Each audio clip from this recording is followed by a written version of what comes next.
할렐루야, 주님을 찬양합니다. 오늘은 현저하게 다르게 하라 시리즈 세 번째로 광야의 속성과 광야 탈출이라고 하는 주제에 대해서 말씀드리고자 합니다. 이스라엘 백성들은 애굽에서 구출받아 광야를 거쳐 가나안으로 들어갈 약속을 받았습니다. 그럼에도 불구하고 이스라엘 백성들은 여호수아와 갈렙을 제외하고 모두 가나안 땅에 들어가지 못하고 광야에서 멸망당하고 말았습니다. 우리의 신앙생활은 광야의 여정이라고 말합니다. 가나안 땅 하나님의 나라를 향하여 가는 길에 반드시 거쳐야 할 장소입니다. 여기에서 영적으로 애굽은 육과 세상을 말하고 광야는 혼과 교회를 말하고 가나안은 영과 킹덤, 곧 하나님의 나라를 상징합니다. 광야는 믿음과 순종을 테스트하고 단련하는 장소입니다. 그러므로 광야는 반드시 거쳐가야 할 곳이지만 오래 머물 곳도 아니요 목적지도 아닙니다. 광야는 히브리어로는 미드바라고 하는데 말하다, to speak의 의미가 있습니다. 이는 광야는 내가 말하는 장소가 아니라 하나님의 음성을 듣는 장소인 것을 말해주는 것입니다. 광야는 내 뜻을 말하는 곳이 아니라 하나님께서 나에게 말씀하시는 것을 듣는 장소입니다. 광야는 환경이 거칠고 척박하고 내 생각과 내 뜻에 맞지 않는 곳입니다. 내 의지와 고집을 내려놓고 하나님께서 무엇을 말씀하시는가를 듣는 곳이라는 것을 알아야 비로소 불평과 원망이 멈추게 됩니다. 내 뜻대로 내 의지대로 하던 바쁘고 분주한 세상 속에서 듣지 못하였던 하나님의 세미한 음성을 듣는 곳이 이 광야인 것입니다. 그러므로 힘들고 어려울수록 나의 주장과 나의 생각을 말할 것이 아니라 하나님께서 무엇을 말씀하시는가를 들을 수 있을 때 우리가 그렇게 힘들어하는 이 광야를 빨리 탈출할 수 있을 것입니다. 다시 말해서 광야의 고난 중에서 하나님께서 나에게 무엇을 말씀하시기 원하시며 무엇을 가르치기를 원하시고 무엇을 시험하시기 원하는지를 바로 알 때 이 광야의 시험을 통과할 수 있는 것입니다. 광야는 뒤를 돌아다 보고 후회하는 장소가 아닙니다. 광야는 현실의 어려움을 원망하는 장소가 아닙니다. 광야는 미래의 어려움을 보고 낙심하는 장소도 아닙니다. 광야는 고난 중에 믿음이 정금같이 단련되는 시련의 장소입니다. 그럼에도 불구하고 광야는 앞을 보고 전진해 나아가야 하는 장소이지 머물 곳이 못 됩니다. 믿음의 첫 단계는 떠나는 것이요, 그 다음에는 뒤를 돌아보지 않고 앞으로 나아가는 것입니다. 우리가 과거를 돌아볼 필요가 있다면 그것은 지금 어려움을 당할 때 과거에 베푸신 하나님의 은혜에 감사하고 그때 구원해 주신 하나님께서 오늘 현재의 어려움 속에서도 구원해 주실 하나님의 능력을 의지하기 위해서 필요한 것입니다. 현재의 어려움 때문에 떠나왔던 자리로 돌아가고자 하는 자들은 약속의 땅을 향하여 나아갈 수 없습니다. 그러므로 지나온 과거에 대한 부정적인 기억은 치료되어야 할 뿐만 아니라 긍정적인 기억도 반복해서 그때를 사모하는 것은 도움이 되지 못하고 뒤를 돌아보는 것임을 알아야 합니다. 참으로 광야는 메마르고 거친 장소입니다. 때로는 물도 없고 먹을 것도 없는 기갈과 기근의 장소를 의미합니다. 많은 사람들에게 있어서 그곳은 무엇을 먹을까, 무엇을 마실까의 가장 원초적인 시험의 장소이기도 합니다.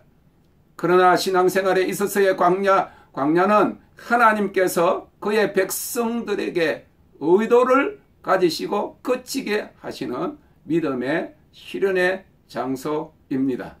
왜냐하면 광야는 인간의 육체적 정신적인 기갈과 기근을 통해서 영혼의 목마름과 하나님께 대한 갈망을 창조하는 장소이기 때문인 것입니다. 다윗은 아둘람 굴, 십강야, 엔게디, 황무지 등을 헤매면서 애타게 하나님을 갈망하고 그를 사모하게 되었습니다. 그를 잡아 죽이려고 사울의 군사 3,000명이 그를 찾아 돌아다닐 때 그는 시편 63편 1절에서 하나님이여 주는 나의 하나님이시라 내가 간절히 주를 찾되 물이 없어 마르고 곰핍한 땅에서 내 영혼이 주를 갈망하며 내 육체가 주를 앙모하나이다 라고 부르짖었습니다. 수년 전에 이스라엘을 방문하면서 사해 쪽으로 내려가면서 그 엔게디 그 광야를 본 적이 있습니다. 저는 처음에는 그냥 사막이다, 황무지다 그러니까 평평한 줄 알았어요. 그런데 높은 산들이 있고 그 동굴들도 물도 많았겠죠. 그런데 나무도 없고 풀도 없는 그야말로 황무지였던 것을 생각해 봅니다. 광야는 하나님께 대한 절대적인 신뢰와 하나님 말씀에 대한 무조건적인 순종과 자아가 굴복되어서 하나님 앞에서 자신을 낮추는 무한한 겸손을 배우게 해서 결국은 축복을 받게 하려는 목적을 가진 하나님의 신학교입니다. 고난을 통해 하나님을 더욱 의지하고 순종하게 하기 위한 목적의 광야에서 불평하고 원망하면 시험을 통과하지 못할 뿐 아니라 계속해서 실패하면 결국 약속의 땅에 이르지 못합니다. 학생들이 실력의 향상이 되고 좋은 학교에 진학하려고 하면 시험을 치릅니다. 어떤 때는 시험 문제를 풀지 못해서 전전긍긍하고 힘들어할 때도 있습니다. 그러나 그것은 자신의 유익을 위한 것입니다. 그러므로 우리가 이해하지 못하는 어려움과 역정 중에 있을 때라도 하나님께서 그 사실을 알고 계실 뿐만 아니라 나를 도와주실 능력이 있음을 믿어야 합니다. 우리는 광야의 어려움 중에서 나에게 하나님께서 말씀하시기 원하시는 것이 무엇인지 알기 위해서 주님을 바라보고 그를 찬미해야 합니다. 믿음의 광야에서 이해하지 못하는 일들이 닥쳐올 때 우리는 우리의 뜻을 꺾게 하시고 주님의 뜻에 순종하게 하시기 위한 하나님의 계획이 있음을 믿어야 합니다. 이는 하나님만을 사랑하고 그만을 순종하며 살게 하려는 하나님의 계획인 것입니다. 말을 훈련시킬 때 어릴 때부터 말뚝에 메어 두어야 길이 든다고 하는 것과 같습니다. 그러므로 광야는 주님으로만 만족하는 함을 배우는 훈련의 장소입니다. 광야의 여정은 또한 인내를 기르는 과정입니다. 인내는 어떤 목표를 위해서 끝까지 충성하는 것입니다. 신실함과 충성됨을 의미합니다. 결국 인내하는 자는 신실한 자요 충성된 자인 것입니다.